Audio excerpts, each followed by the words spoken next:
Hey guys, Jason here. Thought I'd just pop by for another 5-minute lesson, and today I want to talk about lending and leverage and how, when we understand it as a property investor, it makes our investing go faster.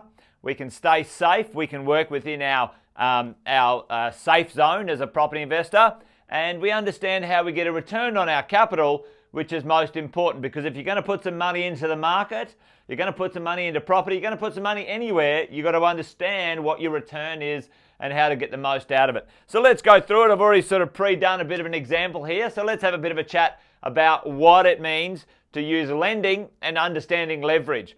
Basically, in a residential world, when we're talking about property investments, I'm talking residential properties. I'm not talking commercial, I'm not talking retail, and I'm not talking industrial. I'm talking residential properties, houses, apartments, townhouses in this space. Now, when you look along the lending and leverage percentage, it's called a loan to value ratio, LVR. You'll hear that term all the time. So what is a loan to value ratio? It's a ratio of a percentage of the value of the property and what the bank will lend you against that property. The difference, which would be 30% in this case, you've got to put the deposit in. So let's have a look at this. Let's have a bit of a chat.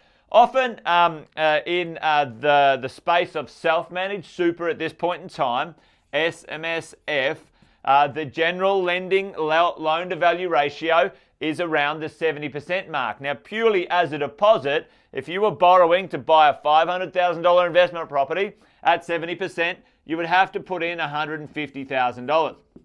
All right, so that's a fair bit of coin, okay? And so on. When we go down this list here, 80% loan to value ratio, you've got to put in the other 20 as a deposit, purely as the deposit. That's $100,000. 90 is 50, and 95 is 25, okay?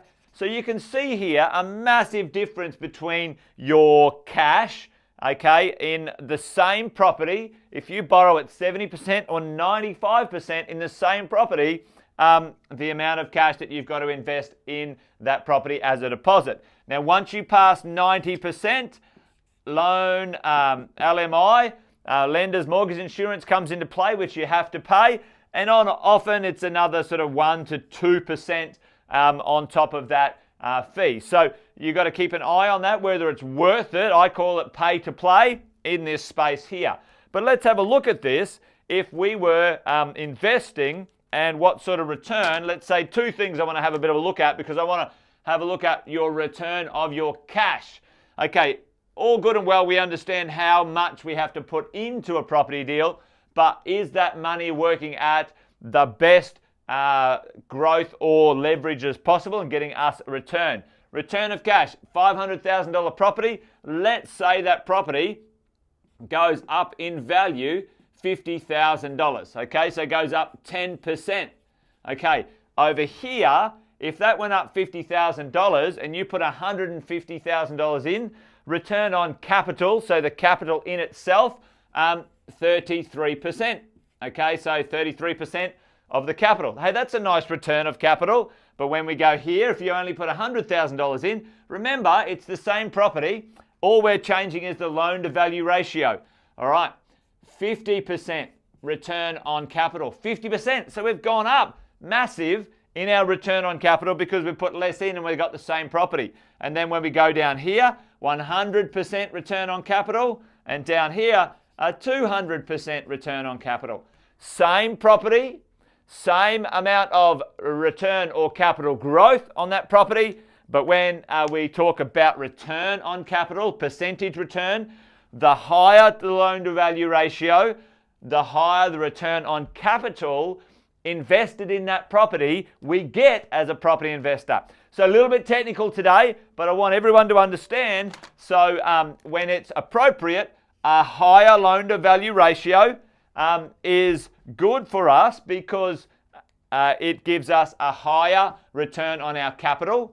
And if we only had $100,000 as a deposit and we put it all in one deal, we're stuck in one deal. If you split that into two deposits, one deal or zero deals at that point, two properties there, or one there, two properties there, and down here we could potentially get three. The difference is the loan to value ratio and understanding lending and leverage when you as a property investor need to get the most out of your money and make it go as far as possible. Always making sure that you can afford the loans, obviously, but today we talked about leverage. Return on capital is important, and understanding you as a property investor, getting the hang on this sort of stuff is pretty important. So there you go, guys. Hopefully that was a pretty useful lesson. Give us a shout out in the comments below if you want me to do any other lessons, any subjects that you want me to cover. Until I see you maybe at one of our property investing events or at mentoring, bye for now. See ya.